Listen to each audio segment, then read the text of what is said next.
We will continue with exercise 7.1. As we have done the first three questions, now we will start with question number 4. Question number 4 is, what fraction of a day is 8 hours? We have to find in the complete day what is the fraction of 8 hours in that day. Now first of all, we should know how many total hours are there in a day, because the total number of hours will become the denominator. So total hours in a day are 24. So fraction of 8 hours will be 8 upon 24. Now children, see, 8 by 24 is a fraction in which the numerator is 8 and denominator is 24. You can clearly see that 8 and 24 comes in some table together. In the general form of writing a fraction, we write a fraction always in a lowest form, wherein there should be nothing common between the numerator and denominator.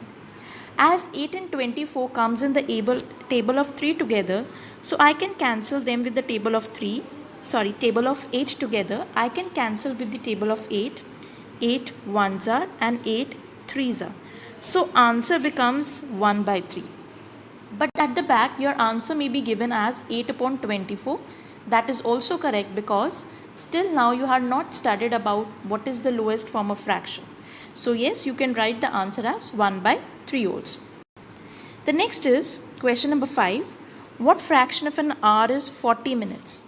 Out of a complete hour, I am going to find the fraction of 40 minutes. Now first of all, we should know how many total minutes are there in an hour. That is 60 minutes. So therefore the fraction of 40 minutes will be 40 by 60. Again, you can cancel the common factors between 40 and 60, and here 0 and 0 can be cancelled. Then 4 and 6 comes in the table of 2 together, so they can be cancelled as 2, and this can be cancelled as 3. 2 2s are 4 and 2 3s are 6. So your answer can be 2 by 3 also. Coming back to the question number 6. Question number 6 is, there are 3 friends, Arya, Abhimanyu, Vivek, shared lunch. Arya has bought 2 sandwiches, one made of vegetable and one made of jam. The other 2 boys forgot to bring their lunch.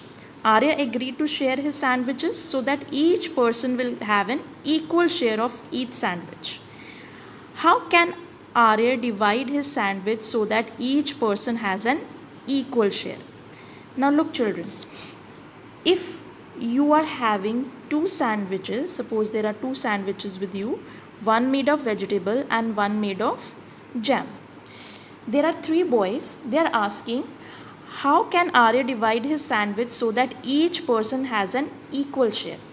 So each sandwich will be divided into 3 equal parts, and each person will get one part of each sandwich.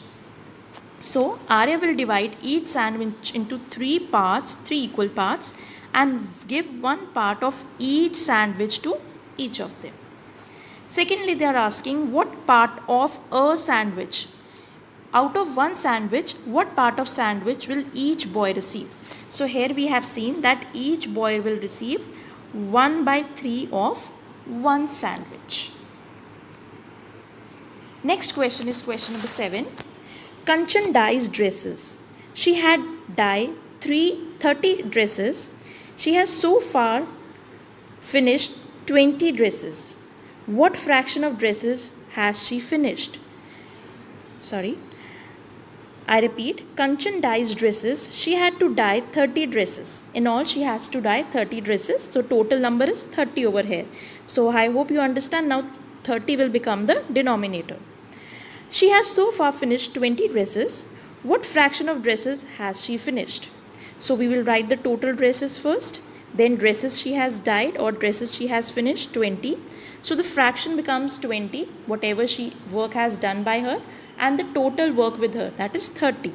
Again, you can write 20 by 30 in simplest or lowest form by cancelling 0 and 0, and 2 by 3 is left now because both the numbers do not have any factor common between them.